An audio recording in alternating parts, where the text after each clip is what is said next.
Assalamualaikum warahmatullahi wabarakatuh. Innal hamdalillah nahmaduhu wa nasta'inuhu wa nastaghfiruhu wa natubu ilaih wa na'udzu billahi min shururi anfusina wa sayyiati a'malina may yahdihillahu fala mudilla lahu wa may yudlil fala hadiyalah wa asyhadu an la ilaha illallah wahdahu la syarika lah wa asyhadu anna Muhammadan abduhu wa rasuluhu la nabiyya ba'dah. Ya ayyuhalladzina amanu taqullaha haqqa tuqatih wa la tamutunna illa wa antum muslimun.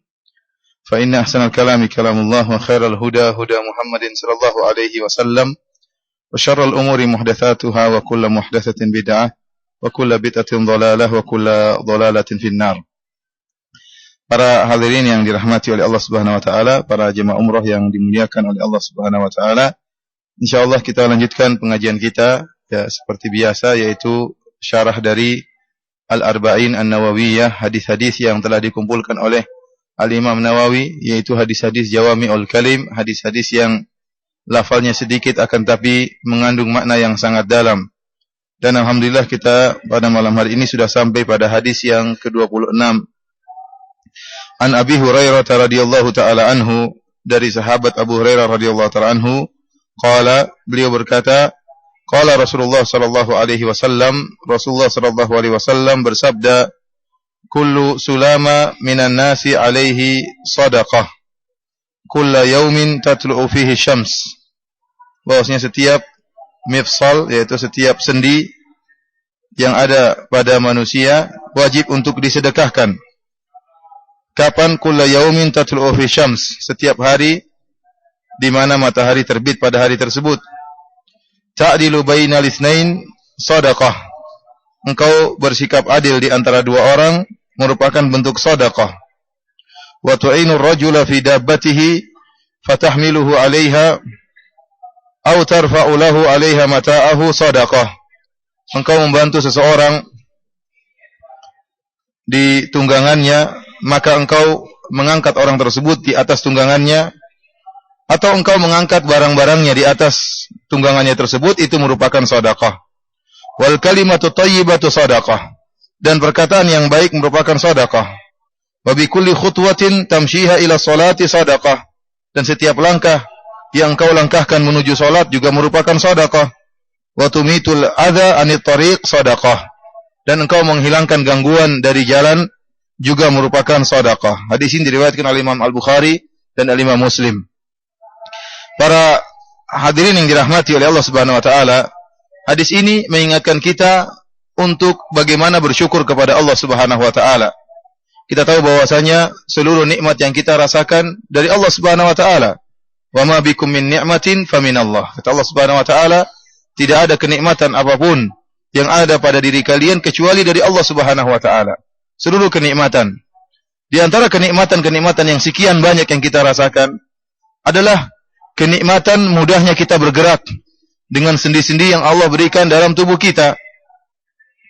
Ya, kita tahu bahwasanya dalam tubuh kita banyak tulang. Ya, bahkan disebutkan dalam sebagian riwayat ada 360 sendi. Sendi-sendi ya dalam tubuh kita ini, tulang-tulang dalam tubuh kita ini kita gerakan dengan mudah, tidak terasa sakit. Ya, seakan-akan ada pelumas dalam tubuh kita.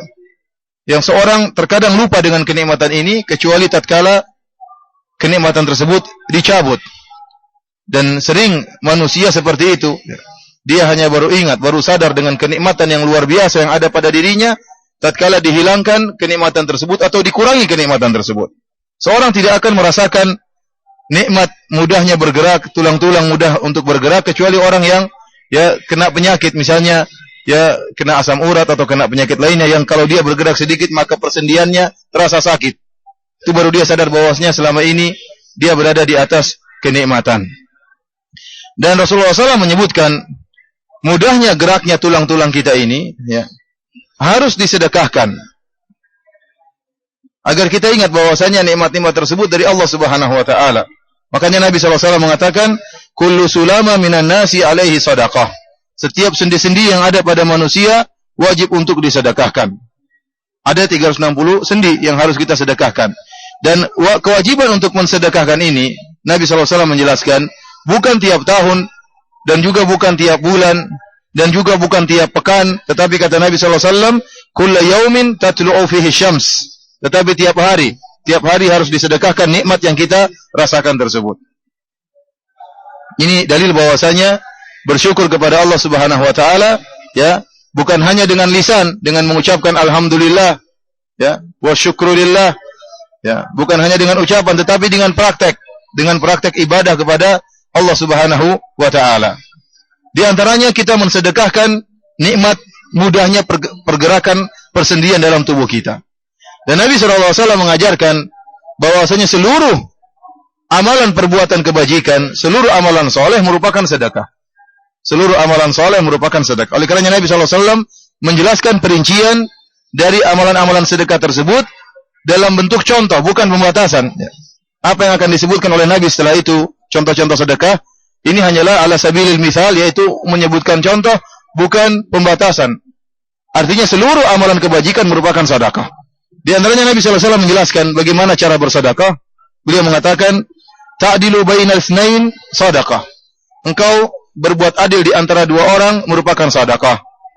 Artinya ada dua orang datang kepada engkau kemudian memperkarakan suatu permasalahan, maka hendaknya engkau berbuat adil. Dan ini mencakup hakim, mencakup qadhi, dan juga ya semua orang yang didatangi oleh dua orang dan minta untuk menjadi penengah. Maka seorang harus benar-benar menghukum dengan adil. Dan ini peringatan kepada sebagian orang yang terkadang memberi keputusan, memberi hukum sebelum mendengar dari dua belah pihak. Nabi SAW saja ya bisa terpedaya. Nabi SAW menjelaskan, jika datang dua orang, kemudian yang salah satu lebih pintar berbicara, maka bisa jadi Nabi SAW memberi kemenangan kepada yang pintar berbicara. Bagaimana lagi jika kita cuma mendengar dari satu pihak? Kita mendengar dari dua pihak saja. Kalau satunya pintar ngomong, satunya kurang pintar ngomong, maka kita bisa membela yang pintar ngomong. Dan itu kesalahan. Ya. Bagaimana lagi kalau kita hanya mendengar dari satu pihak saja, yang satunya tidak kita dengarkan?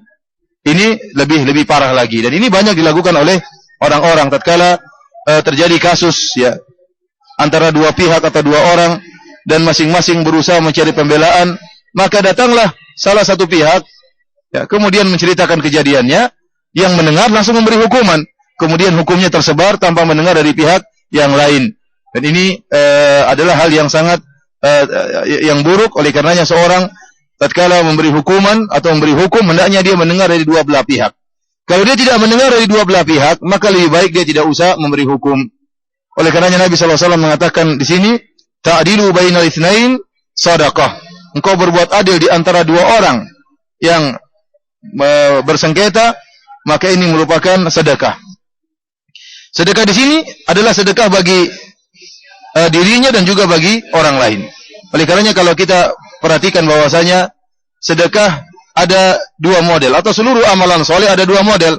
Ada amalan soleh yang qasir, yang manfaatnya hanya kembali kepada diri yang beramal tersebut. Ada amalan soleh yang muta'addin, yang dia bermanfaat bagi dirinya dan juga bermanfaat bagi orang lain. Amalan soleh yang bermanfaat bagi dirinya sendiri, sungguhnya dia bersedekah atas dirinya sendiri. Seorang boleh bersedekah kepada orang lain dan juga boleh bersedekah untuk dirinya sendiri. Adapun dalam hal memberi hukuman kepada dua orang dengan adil, maka dia telah bersedekah atas dirinya dan juga bersedekah kepada dua orang tersebut dengan memberi keputusan yang adil, ya, yang pantas bagi mereka berdua. Dan ini juga bentuk kebaikan kepada dirinya, dia dapat pahala, dan juga memberi kebaikan kepada orang lain, dia dapat pahala double. Ya, karena dia bersedekah untuk dirinya dan bersedekah untuk dua orang tersebut.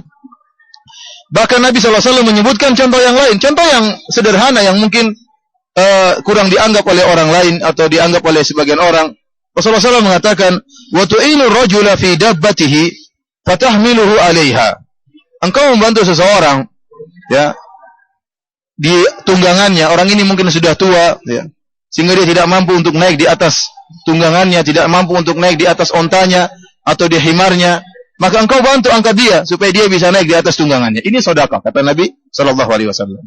Artinya perkara-perkara yang menurut kita sepele, kita nuntun seorang orang yang mungkin sulit untuk nyebrang, kita tuntun. Ada orang tua yang mungkin lagi berdiri capek, kita persilahkan duduk. Ini semua sedekah. Sedekah dan akan bernilai di akhirat kelak.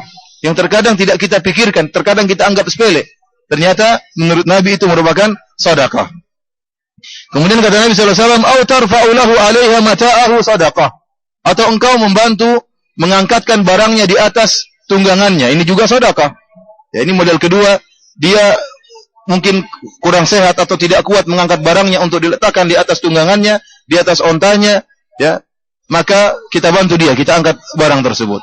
Jadi kalau praktek sekarang kita bantu mengangkat barang di atas mobilnya, ya. Di atas mobilnya, maka kita kita mendapatkan pahala.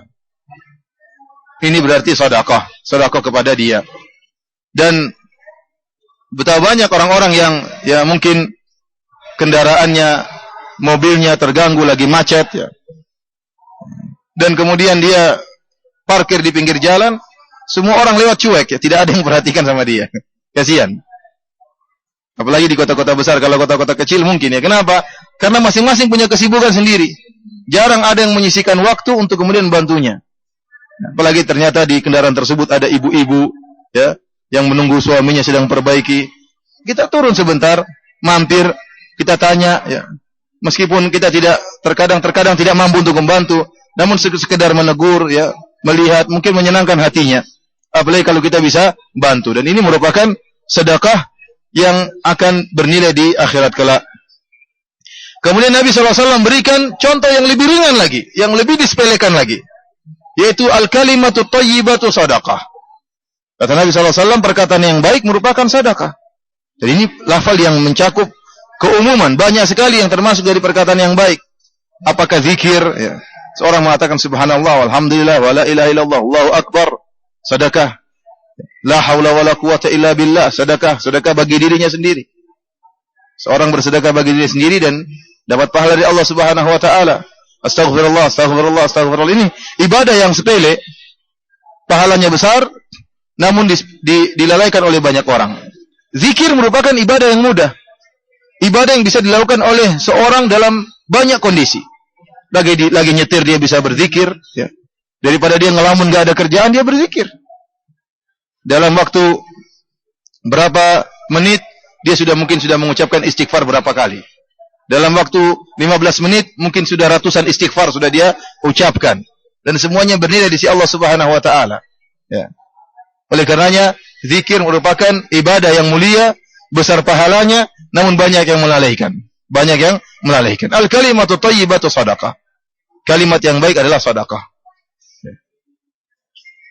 Sampai ada seorang ditanya, karena dia sering berzikir, ditanya, berapa jarak dari rumahmu ke sekolahmu misalnya, atau ke pekerjaanmu? Dia mengatakan, kalau lagi lancar, sekian ratus tasbih. Kalau lagi macet, lebih banyak lagi tasbih yang bisa saya ucapkan. Artinya apa? Dia mengisi waktunya dengan apa? Bertasbih. Apalagi orang tinggal di kota-kota besar yang rawan macet, ya. Ya, daripada dia ngamuk-ngamuk, ya, ngebel sana sini, mobil juga nggak bisa bergerak, macet tetap aja macet, maka isi dengan zikir, dengan istighfar, la ilaha illallah wa la haula wa quwata illa billah, ya. Habiskan waktu dengan berzikir kepada Allah Subhanahu wa taala. Oleh karenanya, saya ulangi lagi, ini ibadah yang ringan, pahalanya besar, namun banyak orang yang melalaikan. Ini hanya masalah kebiasaan. Hanya masalah apa? Kebiasaan. Seorang biasakan dirinya untuk berzikir, untuk beristighfar, untuk bersalawat kepada Nabi SAW, untuk bertahlil, bertakbir, bertahmid. Semuanya sedekah. Kemudian Nabi SAW, ya, dan termasuk kalimat thayyibah, seorang berbicara, bertutur kata halus kepada saudaranya. Ini kelihatannya sepele, namun ini sedekah. Seorang ketemu dengan saudaranya, bagaimana kabarmu, bagaimana keluargamu, senyum, sedekah, sudah. Dengan memilih perkataan yang menyenangkan hatinya, sedekah. Dan ini sedekah bagi dia dan bagi orang tersebut. Menyenangkan hati orang lain, sedekah. Oleh karenanya, jangan pernah menyepelekan ibadah apapun, bahkan kalimat yang baik yang dituturkan kepada saudara kita juga merupakan sedekah. Ada orang yang kebiasaan kalau bicara sinis, ya, atau bicara yang to the point tanpa ada hiasannya. Kita bisa berbicara dengan to the point langsung pada intinya dengan hiasan, menyenangkan orang lain. Maka ini sampai pada tujuan yang kita maksudkan dan juga kita mendapatkan pahala dengan penuturan yang baik. Kemudian kata Nabi SAW, "Wa bi kulli khutwatin tamshiha ila sholati sadaqah." Dan setiap langkah yang kau langkahkan menuju salat juga merupakan sedekah. Dan ini mencakup pergi dan pulang. Sebagaimana dijelaskan dalam hadis-hadis yang lain. Seorang tatkala berjalan menuju masjid, setiap langkah akan mengangkat derajatnya dan akan menghilangkan dosa-dosanya. Ya. Sungguh banyak pahala yang bisa didapatkan. Kemudian tatkala dia pulang pun demikian. Dari masjid menuju rumah pun demikian. Jadi dalil anjuran untuk salat berjamaah karena bikulli khutwatin tamshiha ila salat. Setiap langkah kaki yang dia langkahkan menuju salat, bukan di rumahnya. Kalau di rumahnya enggak perlu jalan-jalan, di rumahnya saja cukup. Enggak, ini maksud Nabi adalah orang yang berjalan menuju masjid. Ya. Terutama dalam kegelapan, ya. Tatkala salat subuh, tatkala salat isya, ya. Salat subuh yang orang sering malas untuk salat berjamaah. Rasulullah SAW mengatakan, "Basyiril masya'in bidzulam, fi dzulam ya bin nurit tam yaumal qiyamah." Atau kama qala Nabi SAW. Berilah kabar gembira kepada orang-orang yang berjalan di kegelapan menuju masjid untuk salat dengan cahaya yang sempurna pada hari kiamat kelak. Oleh karenanya setiap langkah yang kita langkahkan akan menambah derajat dan mengurangi dosa. Luar biasa. Berapa langkah yang kita kalau kita rutinkan tiap hari ke masjid 5 waktu, bayangkan. Dia tidak sadar, tapi kita akan rasakan ya dampaknya di akhirat kelak, derajat kita naik. Gara-gara langkah kaki kita yang kita langkahkan menuju masjid untuk melaksanakan ibadah salat.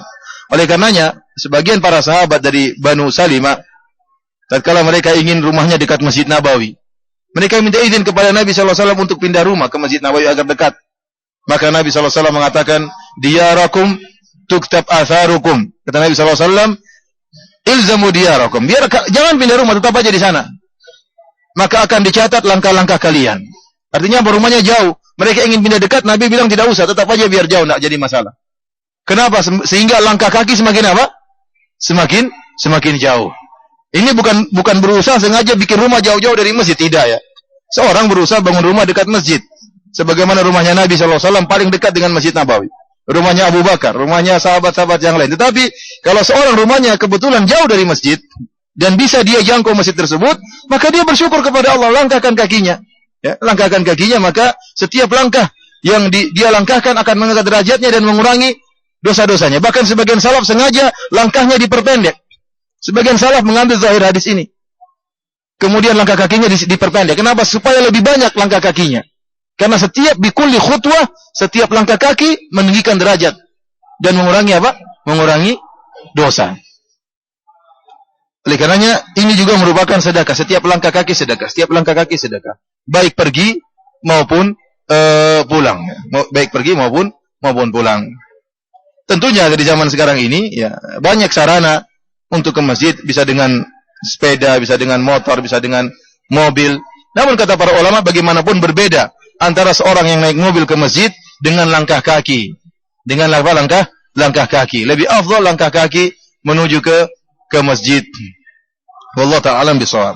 Kemudian Nabi SAW mengatakan, "Wa tumitul adza 'anit tariq shadaqah." Dan engkau menghilangkan gangguan dari jalan juga merupakan sedekah. Ini contoh terakhir yang Rasulullah SAW sebutkan dalam hadis ini. Wa tumitul adza 'anit tariq shadaqah. Engkau menghilangkan gangguan dari jalan juga merupakan sedekah. Ini menunjukkan seorang perhatian terhadap orang lain. Kalau tadi langkah kaki menuju masjid sedekah kepada diri sendiri, tapi kalau menghilangkan gangguan sedekah bagi dirinya dan juga bagi orang lain.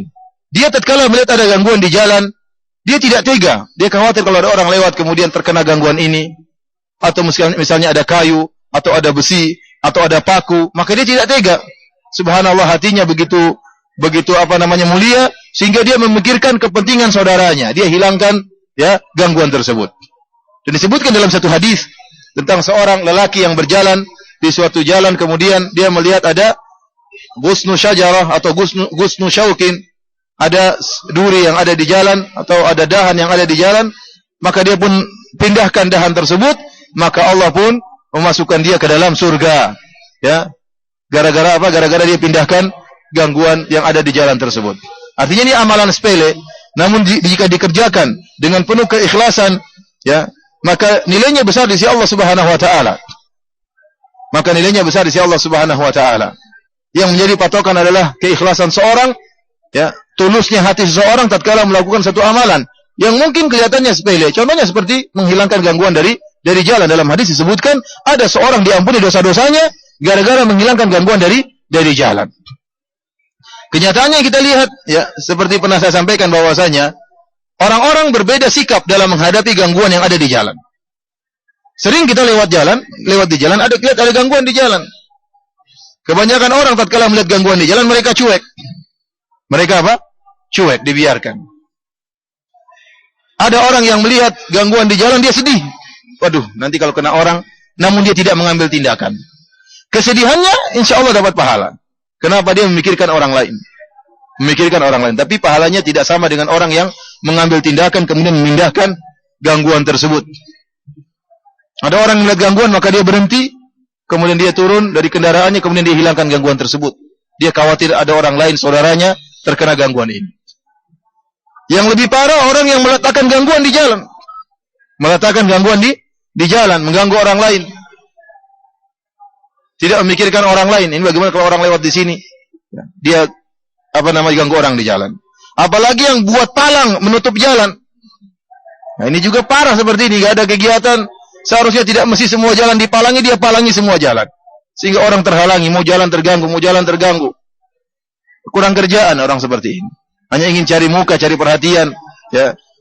Supaya dibilang hebat, supaya dibilang wow. Padahal tidak perlu untuk menutup seluruh jalan. Mungkin cuma satu jalan yang harus ditutup, dia tutup 10 jalan. Ini parah seperti ini. Oleh karenanya para hadirin rahmati Allah Subhanahu wa taala, Nabi sallallahu alaihi wasallam mengatakan al-iman bid'un wa sab'una syu'bah, a'laha kalimat la ilaha illallah wa adnaha imatatul adza 'anit tariq. Sungguhnya keimanan ada 70 sekian cabang, yang paling tinggi adalah la ilaha illallah dan yang paling ringan adalah menghilangkan gangguan dari jalan. Wal haya'u syu'batun min syu'abil iman. Dan rasa malu merupakan salah satu dari cabang-cabang keimanan. Dalam riwayat yang lain hadis ini Rasulullah SAW mengatakan, wa yujzi'u min dzalika rak'atani yarka'uhuma min adh-dhuha. Dan cukup untuk dari melakukan sedekah-sedekah ini cukup diwakili dengan salat 2 rakaat tatkala duha. Salat 2 rakaat tatkala duha. Artinya apa? Untuk bisa bersyukur kepada Allah atas kemudahan sendi-sendi kita bergerak tanpa ada rasa sakit sama sekali, ya. Subhanallah, saya bertemu dengan beberapa orang yang kena asam urat atau terkena urat kejepit, istilah mereka saraf kejepit, luar biasa sakitnya. Lihat bagaimana dia menderita, bergerak sedikit sakit. Kenapa? Sendinya, ya. Ada yang bahkan istilahnya kena penyakit di bagian tulangnya, pelumasnya macet sehingga digerakkan sedikit seperti apa? Seperti enggak ada olinya, kesakitan. Sementara kita bergerak-gerak, mau angkat tangan, mau mundurkan tangan, mau langkahkan kaki, mundurkan kaki, dalam keadaan santai, tidak rasa sakit sama sekali. Ini harus kita syukuri. Syukuri dengan banyak sedekah kepada, ya, yang bisa kita lakukan. Sedekah bagi diri kita maupun sedekah bagi orang lain. Kemudian Nabi SAW menjelaskan, ini dicukupkan, cukup seorang melakukan salat 2 rakaat di waktu duha. Salat 2 rakaat di waktu duha. Ini sudah mewakili sedekah-sedekah tersebut. Oleh karenanya seorang hadis ini menunjukkan disyariatkannya untuk melaksanakan salat duha meskipun tiap hari. Meskipun tiap hari. Kenapa? Karena Nabi SAW tadi menjelaskan kulla yaumin tatlu'u fi syams. Kewajiban untuk bersedekah atas sendi-sendi tubuh ini bukan tiap bulan, bukan tiap minggu, tapi tiap hari. Dan bisa digantikan dengan salat duha, 2 rakaat salat duha. Ini dalil bahwasanya salat duha minimal 2 rakaat, minimal 2 rakaat. Dalam hadis Rasulullah SAW pernah menyebutkan 4 rakaat, dan Rasulullah SAW juga pernah salat duha 8 rakaat. Bahkan dalam riwayat Rasulullah SAW menjelaskan salat duha sampai 12 rakaat. Oleh karenanya ada para ulama sepakat bahwasanya salat duha paling rendah 2 rakaat, paling banyaknya ada khilaf di antara para ulama. Ada yang mengatakan paling banyak 8 rakaat, ada yang mengatakan paling banyak 12 rakaat, ada yang mengatakan paling banyak tanpa batas. Seorang silakan salat di waktu duha. Minimal 2 rakaat. Oleh karenanya Abu Hurairah radhiyallahu ta'ala anhu mengatakan, "Awsani khalili bi thalath, la ada'uhunna ma hayait." Atau kama qala Abu Hurairah, beliau mengatakan, aku diwasiatkan oleh kekasihku yaitu Rasulullah sallallahu alaihi wasallam dengan 3 perkara. Kekasihku Rasulullah sallallahu alaihi wasallam berwasiat kepadaku 3 perkara dan aku tidak akan meninggalkannya sampai selama aku hidup. selama aku hidup. 3 perkara tersebut adalah witr qabla naum, yaitu salat witir sebelum tidur. Kemudian siyamu salasati ayyam min kulli syahr, puasa 3 hari setiap bulan, dan rakaat duha atau rakaatai duha. 2 rakaat salat apa? Salat duha. Ini dalil bahwasanya dibolehkan seorang untuk salat duha tiap hari. Meskipun kita tahu bahwasanya tidak diriwayatkan dari Nabi beliau salat duha tiap hari, tidak. Oleh karena sampai diriwayatkan dari Ibnu Umar radhiyallahu taala anhuma, seorang sahabat mengatakan bahwasanya mensifatkan salat duha dengan bid'ah. Kenapa? Karena ada orang yang senantiasa salat duha.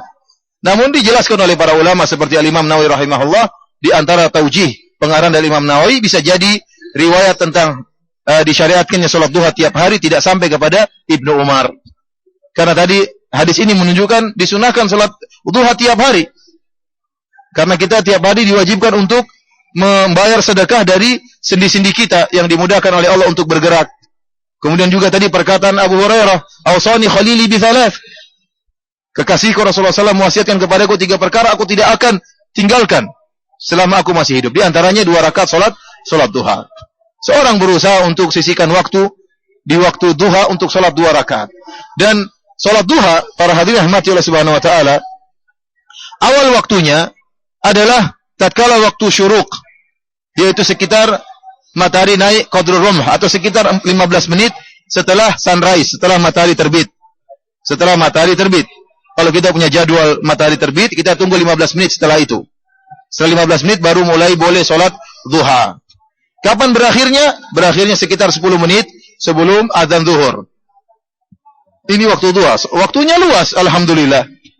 Dan waktu yang terbaik salat duha, ya, salatul awwabin hina turmadul fisal. Ya. Atau hina tarmadul fisal, yaitu salat orang-orang yang awwabin, yang senantiasa kembali kepada Allah Subhanahu wa taala, yaitu tatkala anak-anak onta kepanasan. Anak-anak onta kepanasan sekitar jam 10, ya. Kalau waktu kita di Indonesia, itulah waktu yang paling afdal untuk salat duha. Yang paling afdal waktu salat duha. Dan di saat itulah orang sedang sibuk-sibuknya mencari rezeki, sedang sibuk-sibuknya mencari dunia. Ya, maka ya sangat dianjurkan untuk melaksanakan salat duha. Sisihkan waktu 5 menit, 2 rakaat, bersyukur kepada Allah Subhanahu wa taala, hari ini alhamdulillah kita bisa bergerak dengan enak. Ya. Sendi-sendi tubuh kita bisa digerakkan dengan mudah, tidak ada rasa nyeri, tidak ada rasa sakit. Salat 2 rakaat. Bersyukur kepada Allah Subhanahu wa taala. Dan ini adalah wallahu alam bisawab, kenapa sangat afdal? Karena pada hari-hari, pada waktu tersebut orang-orang sedang sibuk-sibuknya dengan dunia. Maka dia pun, seorang pun berusaha menyisihkan waktunya untuk Allah Subhanahu wa taala. Para hadirin rahmati Allah Subhanahu wa taala, inilah hadis yang ke-26. Kita lanjutkan hadis berikutnya. Hadis yang ke-27. Anin Nawas bin Sam'an radhiyallahu taala anhu, dari sahabat Nawas bin Sam'an radhiyallahu taala anhu. Anin Nabi sallallahu alaihi wasallam, dari Nabi sallallahu alaihi wasallam, beliau berkata, "Al-birru husnul khuluq." Kebaikan adalah akhlak yang mulia. Wal ithmu ma haka fi nafsika wa karihta an yattali'a alaihi an-nas. Adapun dosa adalah suatu yang kau tidak tentram di hatimu dan kau tidak suka kalau ada orang lain melihat perbuatanmu. Ini adalah dosa. Hadis ini diriwayatkan oleh Imam Muslim.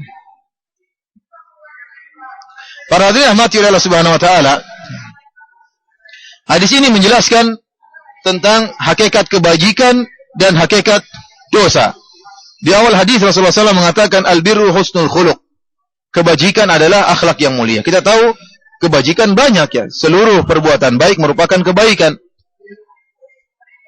Bahkan termasuk keimanan, walakinnal birra man amana billah wal yaumil akhir wal malaikati wal kitabi wan nabiyyin wa atal mala ala hubbihi dzawil qurba wal yatama wal masakin, dan seterusnya.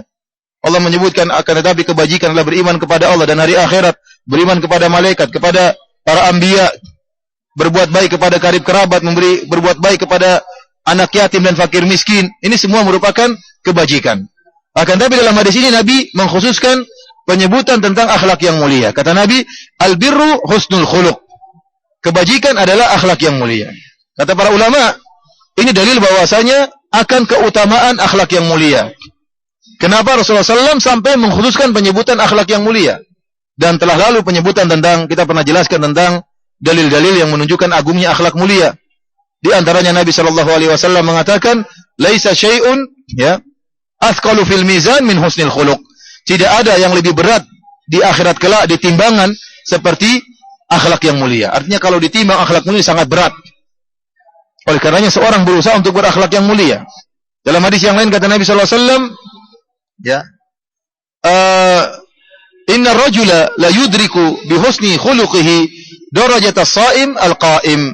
Kata Nabi SAW, sungguhnya seorang dengan akhlaknya yang mulia bisa mencapai derajat orang yang rajin puasa sunnah dan rajin sholat malam. Artinya orang ini akhlaknya mulia, namun dia kurang sholat malamnya, kurang puasa sunnahnya, tapi dengan akhlaknya yang mulia, dia mencapai derajat orang yang rajin sholat malam dan rajin puasa sunnah. Ini menunjukkan akhlak mulia sangat besar di sisi Allah Subhanahu wa taala. Bahkan kata Nabi sallallahu alaihi wasallam, aqrabukum minni majlisan yaumal qiyamati ahasinukum akhlaqa. Kata Nabi sallallahu alaihi wasallam, ya, orang yang paling dekat denganku pada hari kiamat kelak adalah yang paling baik akhlaknya. Dalam riwayat kata Nabi sallallahu alaihi wasallam, al-muwatti'una aknafan alladzina ya'lafun wa yu'lafun. Orang-orang yang membentangkan bahunya, yaitu membentangkan kedua tangannya. Orang-orang yang bergaul dan juga mudah untuk diajak bergaul. Ini orang-orang yang berakhlak yang mulia. Oleh karena saya katakan, umur kita terbatas dan kemampuan kita untuk beramal soleh terbatas. Mau sedekah terus, uang tidak cukup. Mau sholat terus juga terkadang letih, terkadang ya capek dan macam-macamnya. Terkadang banyak kesibukan sehingga melalaikan kita dari sholat malam, dari puasa-puasa sunnah. Ada ibadah yang mulia yang menempel pada diri seorang, akhlak yang mulia. Akhlak yang mulia. Memang butuh perjuangan untuk mencapai akhlak yang mulia. Namun bisa seorang mencapai akhlak yang mulia.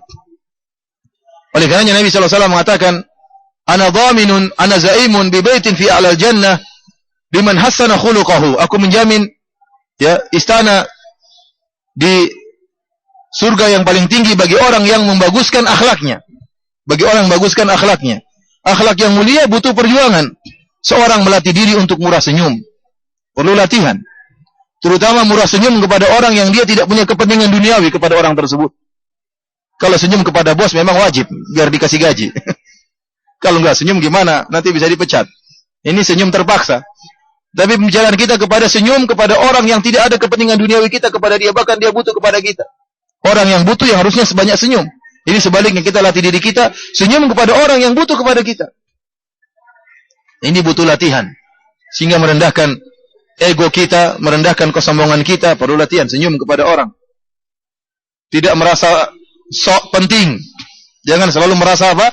Sok penting.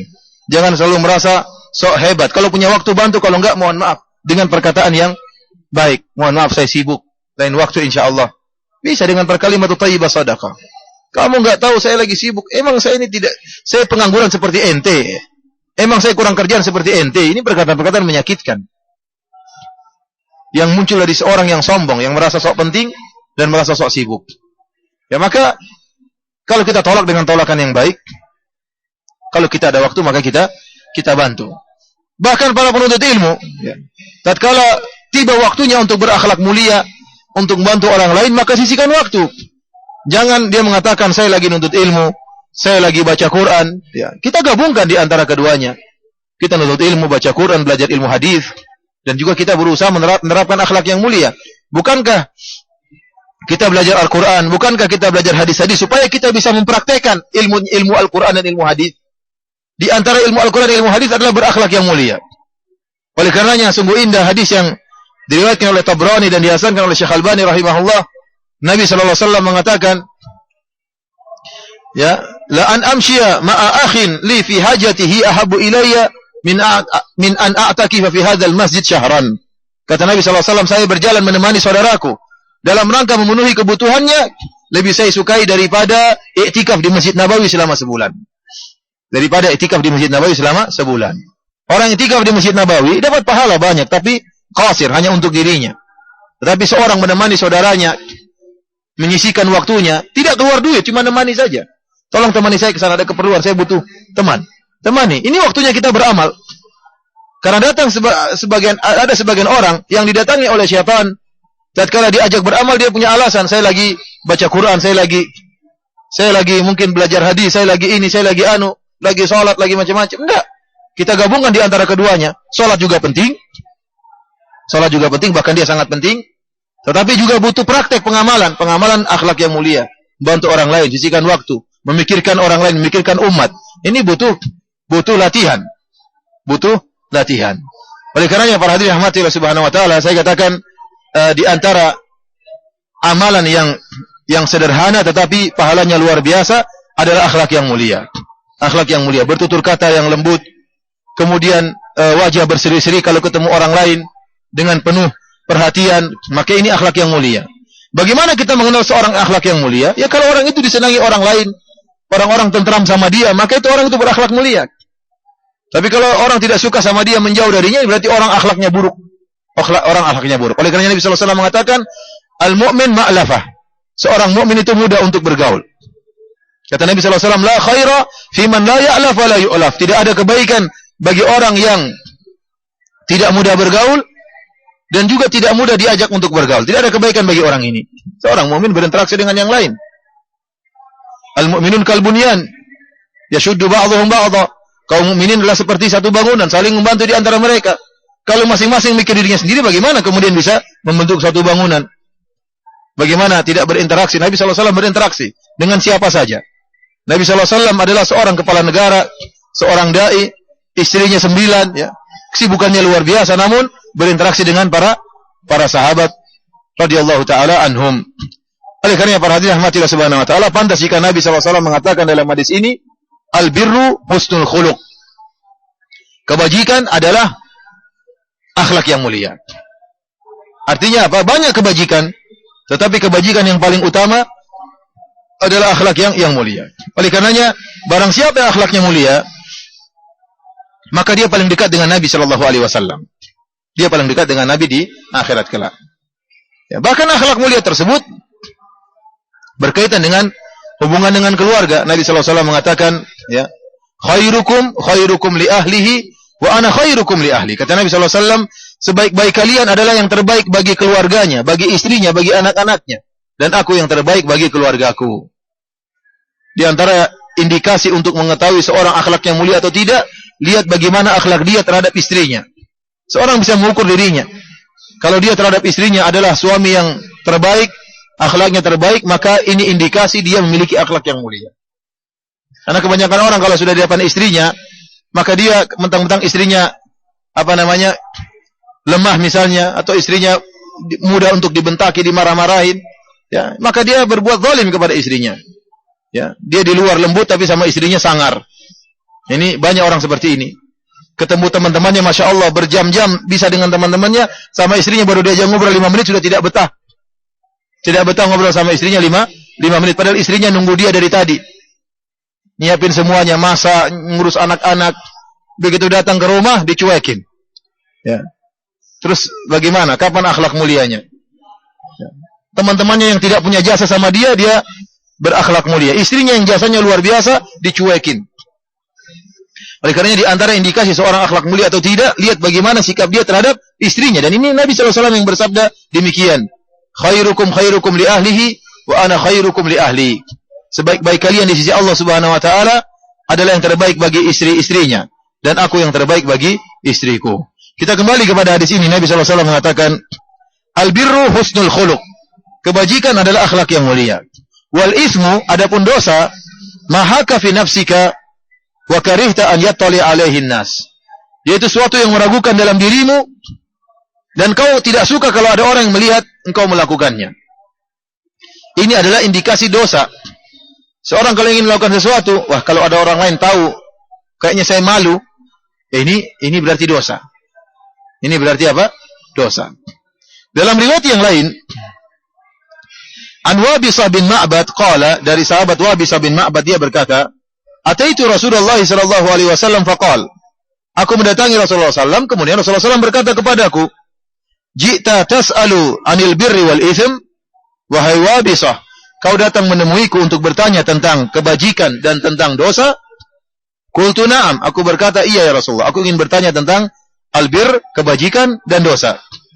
Maka Nabi SAW mengatakan, istafti qalbak, tanyalah kepada hatimu. Albirru matma'anna ilaihi nafsu watma'anna ilaihi qalb.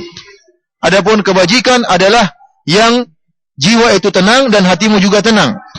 Wal ithmu mahaka fin nafs. Adapun dosa adalah yang enggak enak di hatimu. Wa taraddada fil sadar, dan menggelisahkan di hati. Wa in aftakan nas wa aftauk. Meskipun orang-orang berfatwa boleh, ya, meskipun orang-orang berfatwa boleh, namun kau tetap ragu, maka inilah dosa.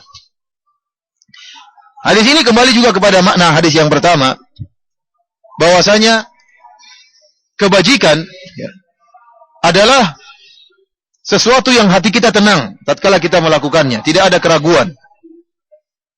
Adapun dosa adalah hal yang kita ragukan dalam hati kita, gelisah kalau kita melakukan. Dan kita sering menghadapi seperti ini. Melakukan suatu gelisah. Wah, bagaimana kalau ketahuan? Nah, ini pertanyaan seperti ini. Bagaimana kalau ketahuan? Ini menunjukkan dosa. Karena kalau itu kebajikan, kita tidak peduli orang banyak tahu. Bahkan, ya, kalau orang tahu lebih baik. Kalau itu kebajikan, apa yang perlu kita malukan? Tatkala kita malu melakukan suatu, khawatir ada orang lihat kita, khawatir ketahuan tetangga, khawatir ketahuan guru, khawatir ketahuan istri, khawatir ketahuan teman, maka ini pertanda ini adalah dosa yang sedang kita lakukan. Oleh karena Nabi mengatakan istafti qalbak, tanyalah kepada hatimu. Para hadirin rahmati Allah Subhanahu wa taala, para ulama menjelaskan yang berkaitan dengan hal ini adalah perkara yang syubhat, yang diragukan. Pertama, berkaitan dengan perkara yang syubhat, bukan perkara yang sudah jelas. Dalam hadis Nu'man bin Bashir, Rasulullah SAW telah mengatakan, innal halala bayyin wa innal harama bayyin wa bainahuma umurun mushtabihat. Perkara yang halal jelas dan perkara yang haram juga jelas. Di antara keduanya ada perkara yang syubhat, yang tidak jelas. Kalau perkara sudah jelas halalnya, meskipun kita ragu tetap kita lakukan. Karena hadis yang sedang kita bicarakan sekarang ini berkaitan dengan perkara yang syubhat.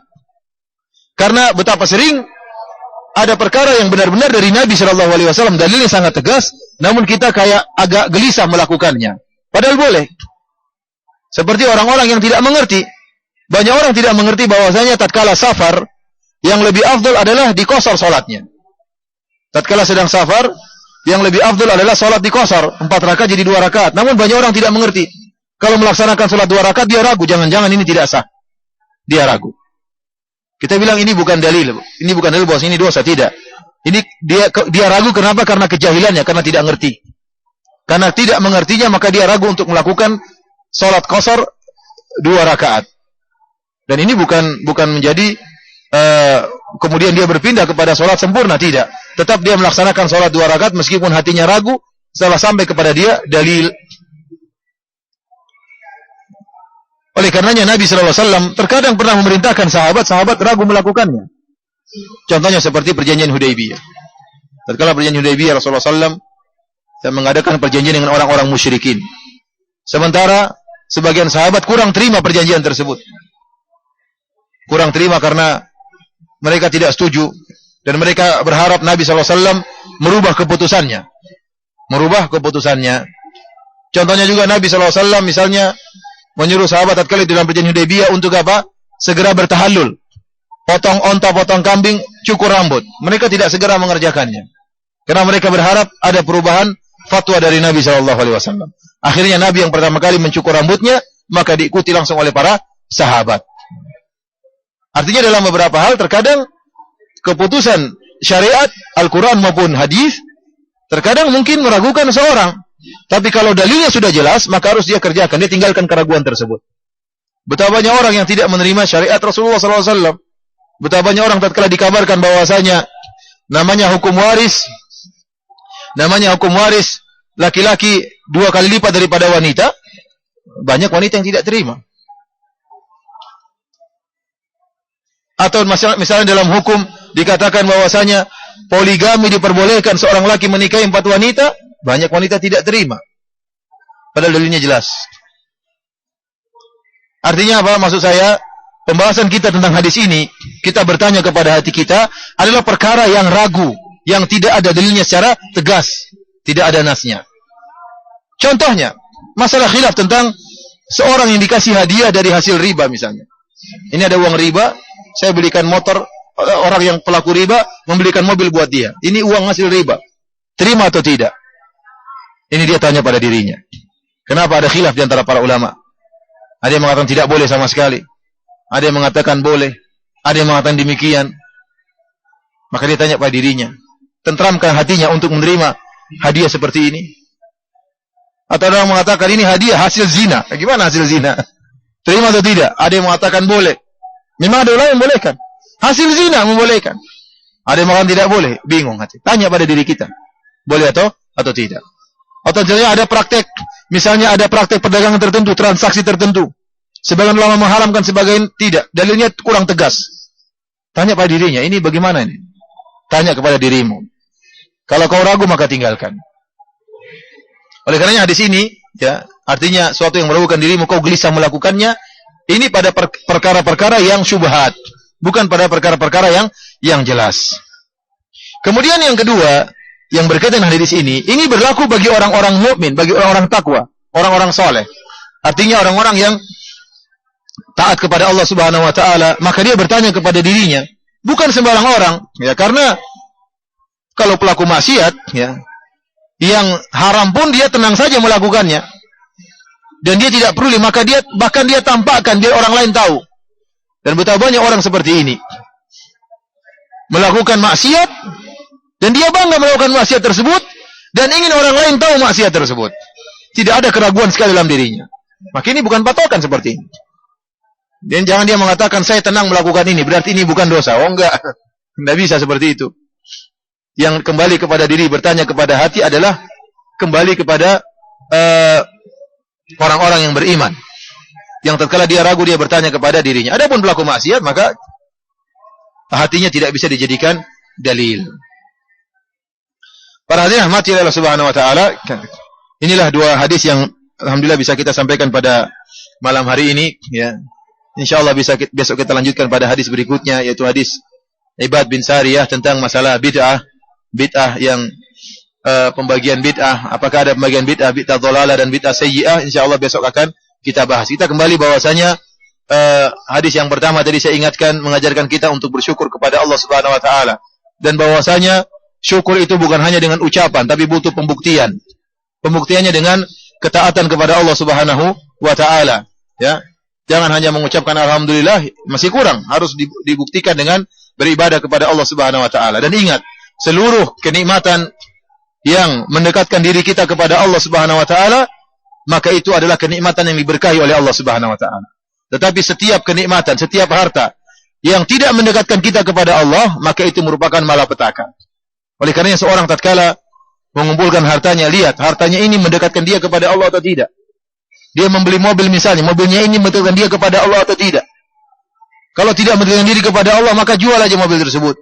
Karena kenikmatan yang tidak mendekatkan diri kepada Allah merupakan baliyah, sebagaimana perkataan Abu Hazim. Abu Hazim rahimahullah berkata, "Kullu ni'matin la tuqarribu minallah fahiya baliyah." Setiap kenikmatan yang tidak mendekatkan seorang kepada Allah, maka itu bencana. Maka dia akan sulit menjawab atas pertanyaan Allah tentang kenikmatan ini pada hari kiamat kelak. Karena Allah Subhanahu wa taala berfirman, "Tsumma la tus'alunna yauma idzin 'anin na'im." Maka kalian benar-benar akan ditanya oleh Allah pada hari kiamat tentang nikmat-nikmat yang kalian rasakan. Kalau nikmat tersebut ternyata tidak mendekatkan diri kepada Allah, maka mustahil kita bisa memberi jawaban atas nikmat ini pada hari kiamat kelak. Tetapi kalau kenikmatan tersebut mendekatkan diri orang kepada Allah Subhanahu wa taala, maka dia akan mudah menjawab pertanyaan Allah pada hari kiamat. Oleh karena sejak sekarang kita menghisap diri kita dan juga menghisap kenikmatan-kenikmatan yang kita punyai. Apakah kenikmatan-kenikmatan tersebut mendekatkan kita kepada Allah, ataukah malah menjauhkan, menambah kesombongan, menambah keangkuhan, menimbulkan perselisihan? Maka jauhilah nikmat-nikmat yang mendatangkan bencana bagi kita di dunia, terlebih-lebih lagi bencana bagi kita di akhirat kelak. Wallahu ta'ala alam bisawab. Kalau ada yang bertanya, saya persilahkan.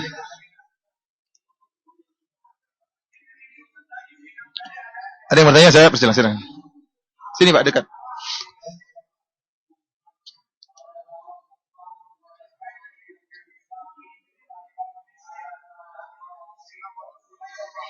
Waalaikumsalam warahmatullahi wabarakatuh.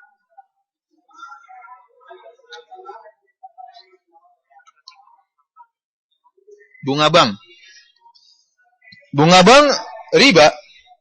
Bunga bank adalah riba, ya. Kaidah yang disepakati oleh para ulama, kullu qardin jarra naf'an fahuwa riba. Setiap utang piutang yang mendatangkan kemanfaatan, maka itu merupakan riba. Dalam Islam ada dua model transaksi. Pertama, transaksi baik jual beli. Yang kedua, transaksi utang piutang. Transaksi jual beli dibangun di atas mencari untung. Orang jual, ada yang beli, dapat untung. Untung atau rugi, ya, jual beli. Adapun transaksi utang piutang adalah transaksi yang dibangun di atas menolong orang lain. Maka tidak boleh utang piutang ini mendatangkan kemanfaatan. Setiap kemanfaatan yang disyaratkan dalam utang piutang, maka itu merupakan riba. Ini kaidah disepakati oleh para ulama dengan banyak dalil yang menunjukkan akan hal ini. Contohnya seorang minjamkan uang. Saya pinjam uang dari kamu dengan syarat 1 juta saya pinjamkan, dengan syarat kau kembalikan 1.200.000. Maka 200.000 ini adalah riba. Ya. Karena asalnya utang piutang tidak perlu untung, ya. Sekedar apa? Membantu. Atau dia mengatakan terkadang riba tersebut dalam bentuk duit, terkadang dalam bentuk jasa. Contohnya, saya pinjamkan kau uang 5 juta dengan syarat, ya, kau, ya, harus bantu saya ngangkat barang misalnya. Ini juga angkat barangnya itu adalah jasa dan itu adalah riba. Oleh karenanya kaidah seluruh utang piutang yang disyaratkan mendatangkan manfaat, maka itu apa? Riba. Dan ini yang dipraktikkan oleh bank konvensional. Mereka mengambil dana dari nasabah, ya, nanti mereka kembalikan apa? Dengan bunga. Dengan apa? Bunga. Pada hakikatnya mereka berutang dari nasabah, mereka olah untuk proyek ini, atau untuk ngutangin ke orang lain. Ya. Sehingga orang tersebut dijebak dengan bunga yang berbunga, maka ini semua riba. Seorang yang menyimpan uang di bank konvensional, maka dia berusaha kalau mengambil uang ribanya, maka jangan dia pakai, tapi dia salurkan kepada kemaslahatan kaum muslimin. Uang ribanya dia bisa bedakan, dia bisa melihat catatannya, ya, uang dia masukkan berapa, kemudian bunganya berapa, dia sisihkan bunga tersebut, dia gunakan untuk perkara-perkara yang mendatangkan kemaslahatan bagi kaum muslimin, seperti bangun pondok misalnya, atau buat jalan raya, atau buat WC umum misalnya. Bahkan banyak ulama yang mengatakan boleh juga untuk bangun masjid, ya, kalau memang karena ini berkaitan dengan kemaslahatan kaum muslimin. Sebagian difatwakan oleh Al-Imam Nawawi rahimahullah, Al-Imam Al-Ghazali dari mazhab Syafi'i, dan juga difatwakan oleh Lajnah Daimah, ya, para ulama di Arab Saudi, bahwasanya harta-harta haram, ya, baik uang riba, uang judi, uang zina, hasil nyanyian, hasil macam-macam, semua ini hendaknya disalurkan kepada kepentingan kaum muslimin. Ya, seperti bangun jembatan, bangun pondok, buat jalanan, buat WC umum, bangun masjid, ya, dan boleh juga untuk fakir miskin, ini diperbolehkan. Dan tidak boleh dia makan hasil riba tersebut. Wallahu a'lam bishawab. Ustaz, apakah keutamaan salat di Masjid Nabawi yaitu 1000 kali salat di masjid yang lain umum untuk semua salat atau hanya untuk salat wajib saja? Kalau umum, mana yang lebih afdal, salat nafilah di Masjid Nabawi atau di kamar atau di rumah? Karena anak pernah dengar hadis yang bunyinya afdhalu salatikum fi buyutikum illal maktubah.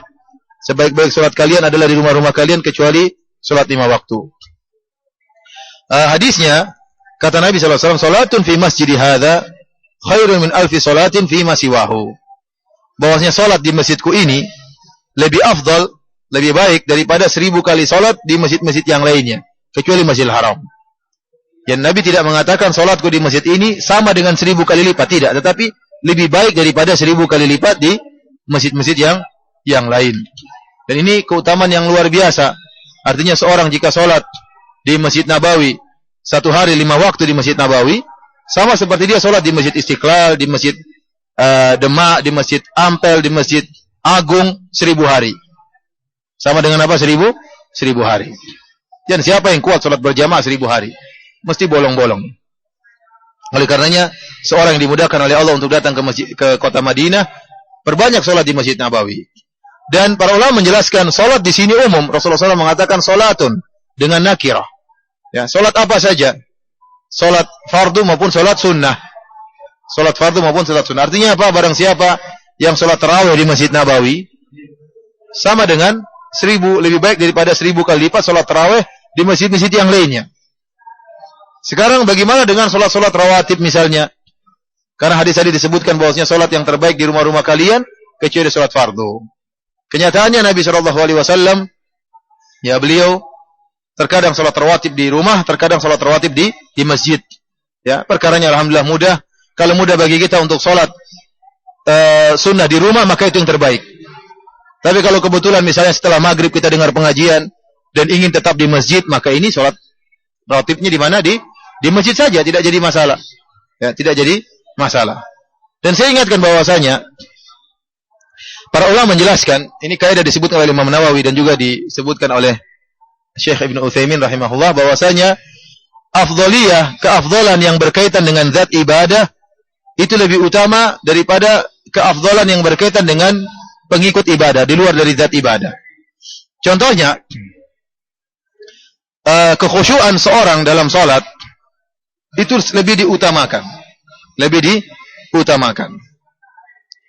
Dan berlipat gandanya atau keutamaan yang lain di selain daripada zat salat juga ada. Contohnya, salat di rumah, salat sunnah di rumah lebih afdal daripada salat di masjid. Tetapi terkadang seorang tatkala salat di masjid, terutama setelah misalnya dia menunggu salat waktu berikutnya, dia mesti merasa lebih tenteram tatkala di mana? Di masjid. Maka dalam kondisi ini mengutamakan keutamaan zat ibadah, lebih khusyuk itu diutamakan daripada keutamaan yang lain. Bahkan sebaliknya para ulama contohkan seperti seorang yang datang dari jauh mau ke Masjid Nabawi dan sudah dikumandangkan azan, tahu-tahu di tengah jalan mobilnya macet. Kalau dia paksakan untuk ke Masjid Nabawi, dia akan ketinggalan salat berjamaah. Sementara di samping dia ada masjid yang sudah diiqamatkan salat. Maka mana lebih afdal? Dia salat di masjid samping ini atau ke Masjid Nabawi? Kata para ulama, lebih afdal di masjid yang dekat dia. Kenapa? Karena salat sudah ditegakkan dan pahala jamaah berkaitan langsung dengan apa? Zat ibadah. Adapun berlipat ganda, alhamdulillah kalau bisa sampai, alhamdulillah. Namun kalau ternyata sampai di Masjid Nabawi sudah luput dari apa? Dari salat berjamaah, maka lebih baik dia salat di masjid yang lain karena ada halangan. Ya, karena ada halangan. Oleh karena saya katakan kepada para ikhwan juga, terutama orang-orang yang misalnya salat di Masjid Nabawi, kemudian dia agak terlambat, kemudian dia khawatir tidak mendapatkan takbiratul ihram, maka dia pun lari dari hotel untuk mendapatkan kejaran imam. Makin tidak boleh seperti ini. Sampai di sana dia ngos-ngosan, tidak bisa khusyuk. Memang ada keutamaan takbiratul ihram, tapi keutamaan yang berkaitan dengan zat salat, yaitu khusyuk, lebih utama dari keutamaan takbiratul ihram. Oleh karena Nabi SAW mengajarkan seorang untuk apa? Untuk berjalan dengan tenang meskipun sudah diiqamatkan salat. Karena supaya dia bisa salat dalam keadaan apa? Khusyuk. Karena alhamdulillah, seorang kalau bisa salat sunnah di rumah maka lebih afdal meskipun di Masjid Nabawi dibandingkan dengan lebih baik di hotel daripada di Masjid Nabawi untuk salat sunnah. Tapi kalau dia merasa tenteram untuk salat di Masjid Nabawi, lebih khusyuk, merasa di Masjid Nabi SAW, maka silakan, perkaranya ringan. Ya. Nabi SAW pernah salat rawatib di masjid dan juga pernah salat rawatib di rumah. Ya, Allah alam bisawab. Ada lagi yang bertanya?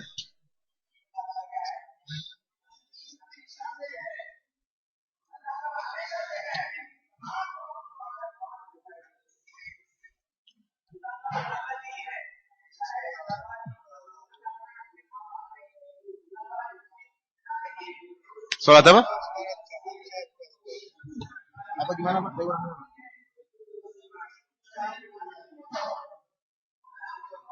Salat jamak. Terus?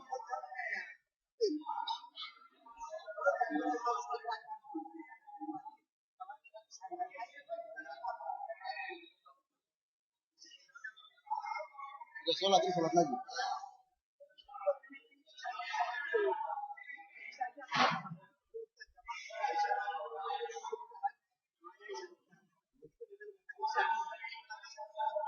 Salat lagi gitu.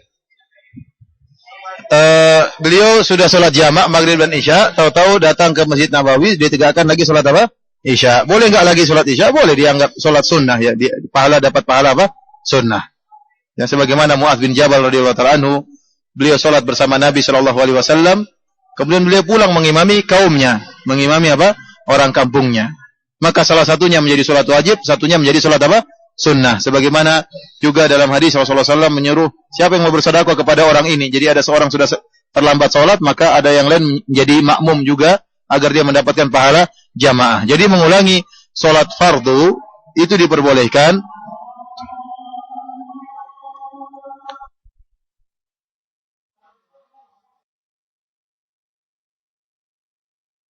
La ilaha illallah, Allahumma shalli ala Muhammad. Allahumma barik. Jadi tadi telah kita jelaskan, barang siapa yang sudah salat fardu kemudian dia datang ditemukan ada jemaah yang ditegakkan kembali, kalau dia ingin salat silakan salat, enggak juga enggak apa-apa. Kalau dia salat maka salat yang kedua menjadi nafilah, menjadi sunnah bagi dia. Namun kalau dia mencukupkan dengan salat yang pertama sudah cukup, tidak harus lagi salat yang berikutnya. Allah taala alam bisawab. Ada lagi yang bertanya?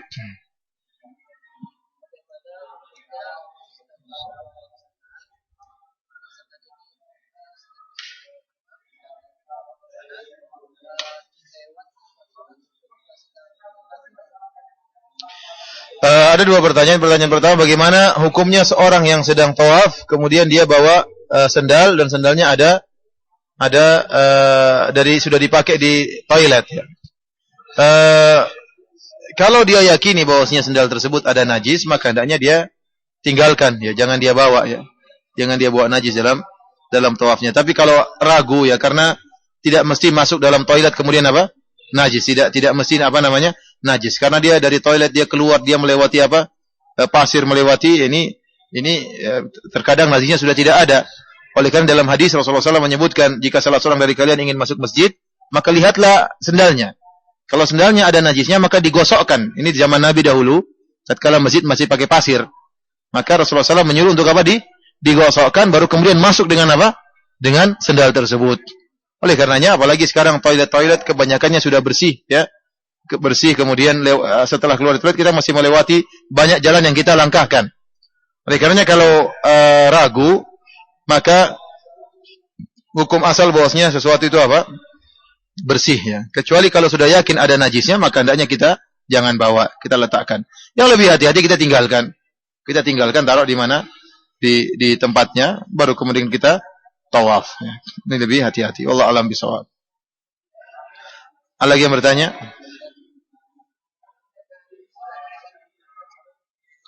Apa? Amalan-amalan Ibnu Rajab seperti puasa dan yang lainnya kebanyakannya hadis-hadisnya lemah. Oleh karenanya Al-Hafidz Ibnu Rajab, Al-Hafidz Ibnu Hajar, ulama besar dari mazhab Syafi'iyah telah menuliskan buku khusus tentang masalah ini, menjelaskan tentang lemahnya hadis-hadis yang menyebutkan tentang amalan-amalan bulan Rajab. Oleh karenanya kita tidak melakukan amalan-amalan yang tidak diajarkan oleh Nabi sallallahu alaihi wasallam. Kita puasa sebagaimana biasanya. Puasa Senin Kemis silakan, puasa 3 hari, salat malam silakan. Amalan seperti biasanya, tidak ada keistimewaan apa? Khusus, karena hadis-hadis yang menjelaskan keistimewaan khusus di bulan Rajab, hadis-hadisnya lemah, tidak bisa dijadikan dalil. Ada lagi yang bertanya?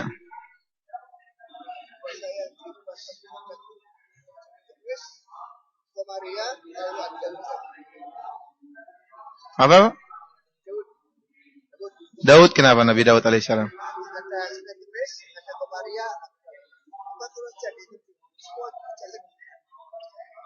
Enggak, kalau mau mengerjakan yang terbaik puasa Daud.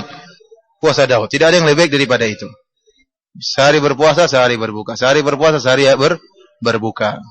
Terkadang tatkala kita puasa Senin, terkadang Selasa, terkadang tergantung. Yang terbaik adalah puasa Daud, sehari puasa, sehari berbuka. Ada lagi yang bertanya?